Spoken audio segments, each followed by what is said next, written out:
Hey, thanks for joining me. It's Clint Mason here with Kaizen Well Solutions.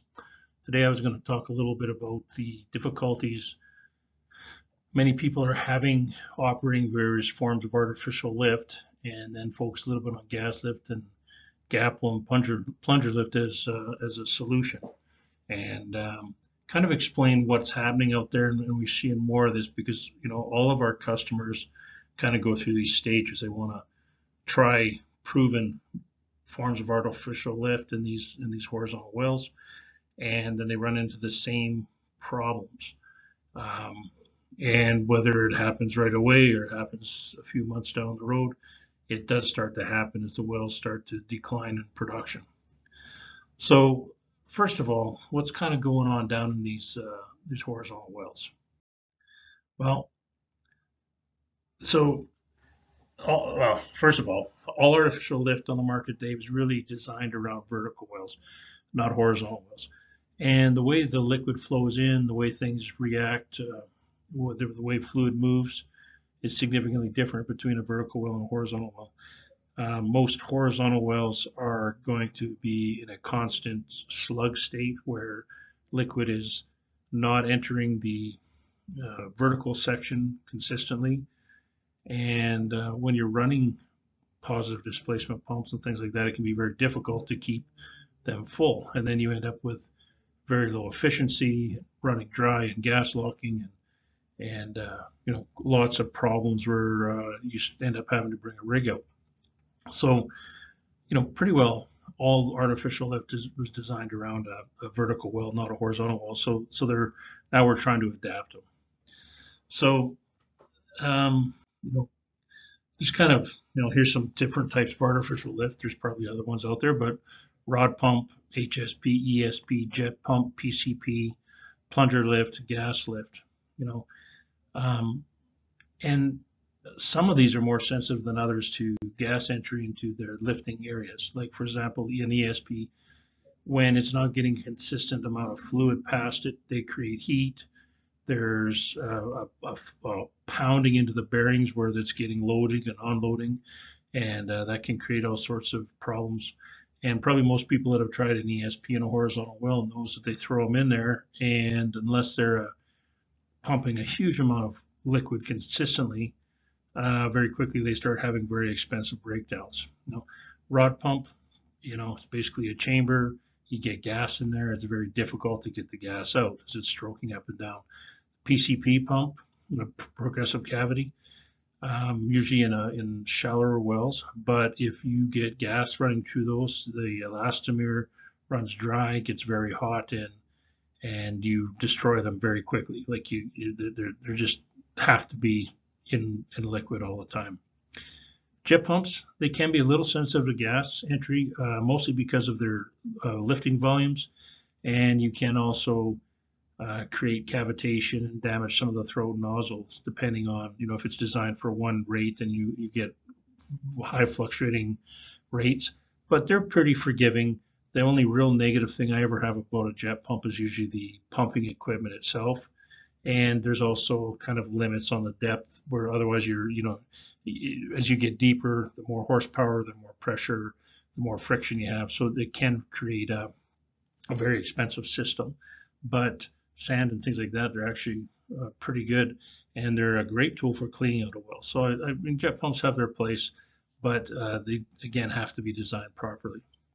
Now, most artificial lift, that's really not affected much by gas entry.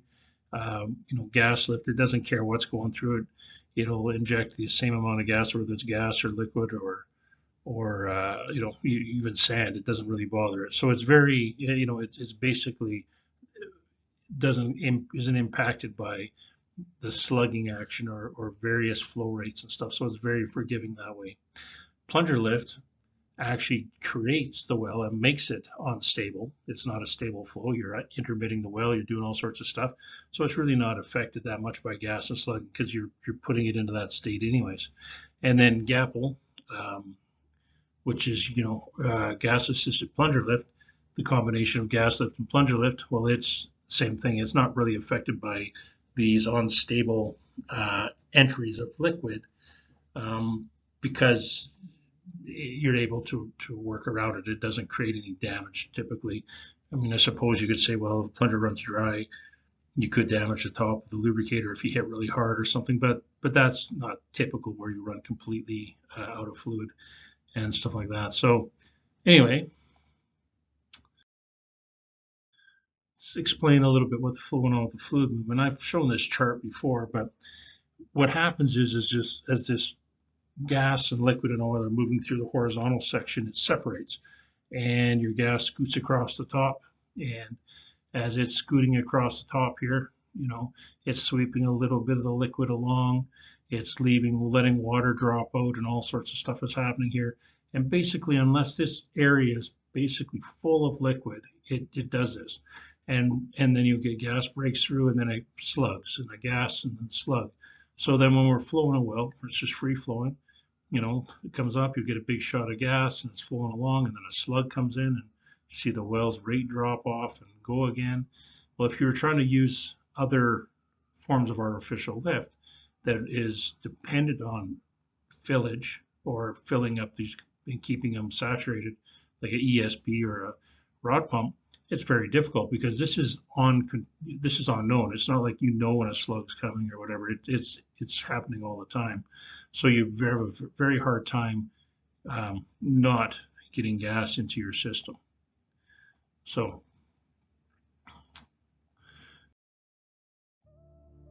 here's a little video from our friends at Plunger Dynamics that actually is a more interesting because I wanted to show you what liquid does. Now here is a well that's flowing vertically. Here's 20 degrees and here's 40 degrees. All things being equal, you can see that in the vertical how it's lifting the liquid. Now, you also see the plunger down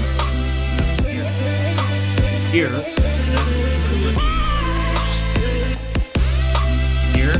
starting to collapse. At 40 degrees, you can really see it. You'll actually see it where it's actually rolling back around the tube. And it's just a video showing a plunger with a valve open, dropping through fluid, versus a plunger with no valve open. And I just think this is kind of an interesting video because you get to see the resistance the plunger has, the bubbles, these areas between the rings where you get low pressure area. But anyways, here's this vertical, horizontal, 20 degrees, 40 degrees, just before the plunger has already come up now. You can see how that liquid's moving. And here's that plunger. You see how it's gasified, all this stuff? One of the things to remember is that gas goes by the outside of the plunger. That's really what creates the steel. And because it's doing that, it's gasifying the column above it. Lots of people that talk about all these fancy plungers with holes and things in it, and quite honestly, I think you'll probably find that that has very little to do with the way the plunger's running, because gas always goes by the plunger. It always gasifies the liquid above it. It's just the nature of the beast. It has to work that way. So now let's talk about rod pumps. So as you can see here, you've got gas, it's separating, you got your rod pump sitting here locking, and it gets a slug of liquid, and then all of a sudden you get a slug of gas. Well, once you get gas inside of this rod pump, it's very, very difficult to compress that gas enough to open this upper valve and move the gas out. It just compresses and it gets hot. It gets hotter and hotter down in there until something, you know, wears out the pump or you tear it up. And basically, you remember on top of this traveling valve, you've got all the liquid weight sitting on top of it. So you might have a full column, you know, 7,000, 8,000 feet of fluid or something that's sitting on top of this valve. Well, the amount of pressure it takes to unseat that traveling valve is quite significant. That's why guys use things like little gas kickers that the valve will come down and kick that valve mechanically open and let the gas scoot out and try and get that pressure out of there, because as long as there's pressure trapped in here, this bottom valve also doesn't open until the pressure around that valve gets to such a high point that it actually can force itself in. So that's why you'll see, if you were to follow your gas, or sorry, your annulus, you would see the level goes up and up and up and up and up, and then all of a sudden it starts pumping again because it's got enough pressure around the outside that it's forced this valve open, overcome this gas. Once it gets some fluid in here, then when it hits the bottom, it's popping that valve and letting some of the gas go, and then it'll start pumping again. And it'll pump until all that liquid's pumped out, the level drops down, and it gets its next shot of gas, and then it goes back into this. And here's an animation of a card. And basically what this is showing is that there's no transfer of weight. I mean, very little. And what's happening here is this is the rod weight being picked up and friction, and then as it drops down, but all the weight, so all this weight, all the oil and stuff that's sitting in the tubing here, which is sitting on the traveling valve, is just being lifted up, and it's just coming back down. If this wasn't gas locked, what would happen is when this traveling valve goes down and this area was full of oil, it would transfer the weight from this valve, the traveling valve, to the standing valve below it, and you would see a quick drop off here and then across. And that's really what this indicates. Most horizontal wells that we look at and we do dynos and stuff on, it's very, very common. More than not are running at very low efficiencies. Under 40%, lots of them are well under 10%, and basically all they're doing is agitating it, and it's sloughing up the backside, where you're getting some liquid and it pumps for a little bit and then it sits there. And that's a very expensive way to run a rod pump. So one of the problems with rod pumps, and again, because of a horizontal, it's a big separator here, it's going to be consistent. So it doesn't matter where you really put it in the string, you're going to get that situation, doesn't matter what you do. Now here's showing a rod pump again. And all that really, in this case, showing the same card, a little more diameter. You can see that the valves are not opening on the bottom. The valve's not opening or closing on the traveling valve because all the gas is doing is getting compressed. And again, until that pressure gets high enough to pop this valve open and put fluid in here, which then could open that valve, it's going to stay in that condition.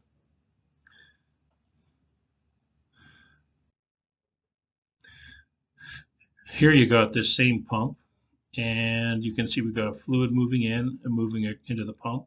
The bottom valve opens on the upstroke, top valve opens on the downstroke, and it's transferring that fluid across, and it creates this type of a card.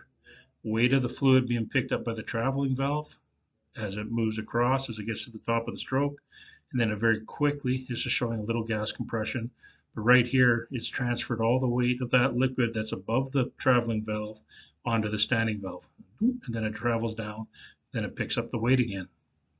So that's what that's showing.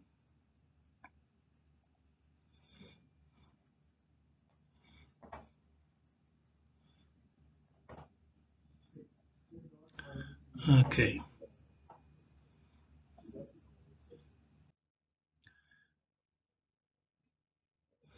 Here we are again. So because you're slugging, you're getting gas entry, liquid entry, and you're locking that up. And gas will migrate up this tube. So even if you're sitting at, even if you're sitting down here at 90 degrees, you're going to get gas in there, and not to mention all the other problems you have with the rods going around the corner. So most people are landing their rods quite pumps higher in the well, vertical, or maybe 30 degrees, but you've just got a continuous gas entry. So it's very difficult to control.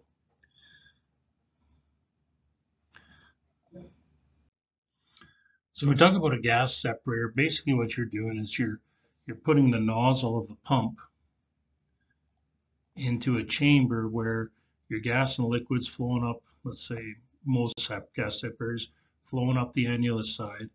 The liquid gets spun into a chamber that sits around the pump inlet, and then the gas goes up and carries to surface. And the idea is that when you have very gassy oil, a constant inflow of oil with a lot of gas in it, this allows you to break the gas out and just put oil into this chamber, which then keeps the end of the tube pickup under liquid and keeps the pump from gas locking.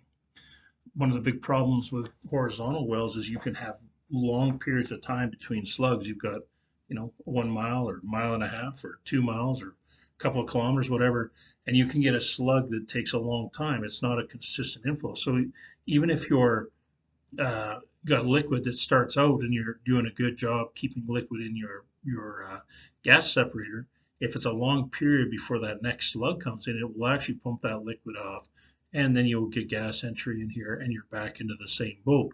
So gas separators can also, they definitely can help and can be an improvement, and depending on how long between your cycles or slugs, it may be the solution.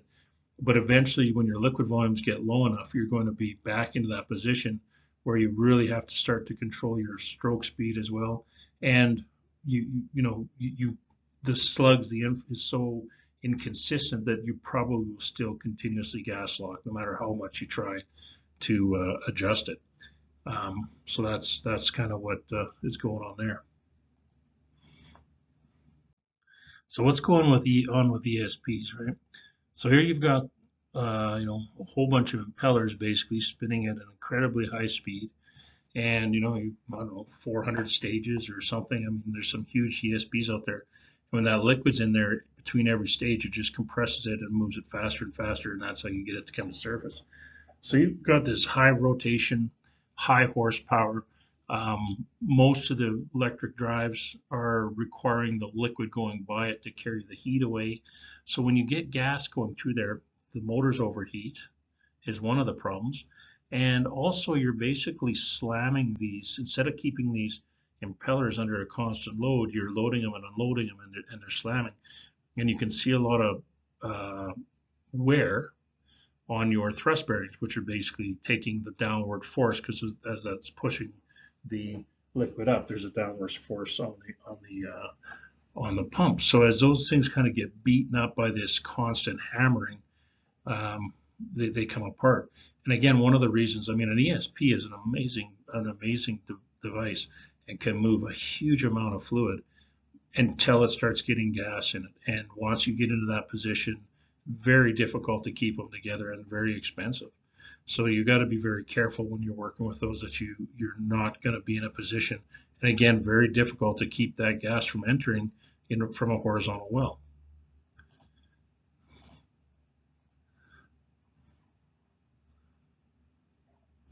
So let's go to the next slide. Again, like rod pumps, and when ESP is sitting there pumping and you got your slugs coming around through the horizontal section, and as that's happening here, you're getting gas entry, very difficult. So even if you had this down at the bottom, you still see slugs. And so it's not a function of where the pump is, it's a function of this gigantic separator that's sitting out there, and toe up, toe down, doesn't matter. They slug. And there is a point in most of these wells' life where you're going to start seeing those serious problems, so you need to deal with them. So you got a PCP, or progressive cavity pump, and basically it's got a stator and a pump that's rotating inside that stator, and it's creating small pockets, and they move up this pump as it rotates, and as it pushes the fluid or sucks the fluid in from the bottom, pushes the fluid through the top, and it'll basically keep pushing fluid through that pump until it just gets it up to surface and go like that. But again, in a lot of these wells where people have tried these, and they're typically designed for shallower wells. They're not going to be typically in your 3,000 or 4,000 meter deep wells, or 8,000-9,000 feet. These are going to be quite, because you've got a limited lifting capacity on these. But in some of the shallow horizontals, we'll see this where they're getting gas in, and they're constantly tearing out the stators, because you run gas through these and you've got metal rubbing against that elastomer. It heats up very quickly, piles them up, and then you're done. You can see that in rod torque and all sorts of stuff going on. You can get sand issues. So it's really can be difficult. Again, a PCP pump is an amazing device in the right application, but gas is a real killer for these types of pumps. So like rod pumps and ESPs, same thing. You got the slugging action that's really making it difficult to keep a constant fluid volume into these pumps. So it's increasing your repair costs and maintenance, and again, it's so hard to just slow it down, because you can get such a wide range of liquid movement that it just becomes very difficult to get a proper setting. So that brings me back to the gap-opacal application. And again, lots of times when we're using this, it's not that it's, without its difficulties as well, but it doesn't care if there's gas or liquid there, right? It doesn't burn out as much. You don't have that kind of problem. So being inconsistent inflow, it's more forgiving. And gas lift doesn't care at all, really. I mean, it prefers a nice steady inflow of liquid. You can tune it up a little bit better, but gas lift is so forgiving. You just crank up a little more gas to lift a little more fluid, or adjust it accordingly, and it's pretty easy. So it doesn't care if sand comes in. Plungers can, but the gas lift itself is pretty forgiving with sand and all that stuff. And there's other issues. You got wax and other things that you got to deal with, or can become a problem. But because this is already an unstable system, basically meaning we're cycling the well anyways, it helps move fluid through that horizontal to the end of the tubing to the system that you're using to lift with. And the cost of getting gas into the system is nothing. It doesn't hurt anything. Maybe the worst case is you could have a plunger come up a little fast, which could, if it wasn't corrected, you could damage the top spring or something. But generally, those are the different stages, and this is why we've stayed real focused on gas lift and plunger lift in horizontal wells, because we know in most cases, and there may be a period of time where an ESP or rod pump work really well, but in most cases we end up going back to this type of system. And even in the low GLR wells where we have to put gas in, or we're just converting rod pumps to straight plunger lift, depending on the gas to liquid ratios and things like that, we end up replacing pretty well every other system in the end. And people will stay focused because they spent all this money on a rod pump, but the repair maintenance costs will kill them. Or an ESP, they burn 3 or 4 of those up, and you're in for a couple of $1 million worth of repairs. So it doesn't take long to realize that you have to do something different. So when you're considering the type of artificial lift, look at your wells, look at how much fluid you're producing, and consider that you may need to move to a system like this sooner than later. And and it may be that in most of the wells that we work on in North America, it may be the only system that you need. It can be a life of well choice, where you start off with gas lift and work through the gas lift life, and then you go to the pagel, and then maybe even down to plunger lift where you don't need to inject it. So hopefully that explains a little bit of the troubles and difficulties, and not picking on any system, because I'll tell you what, there's no silver bullet out there. There's not one solution for everything, but some things work better in certain environments than other, and you just need to make sure you understand what the real difficulties are when you're working with them.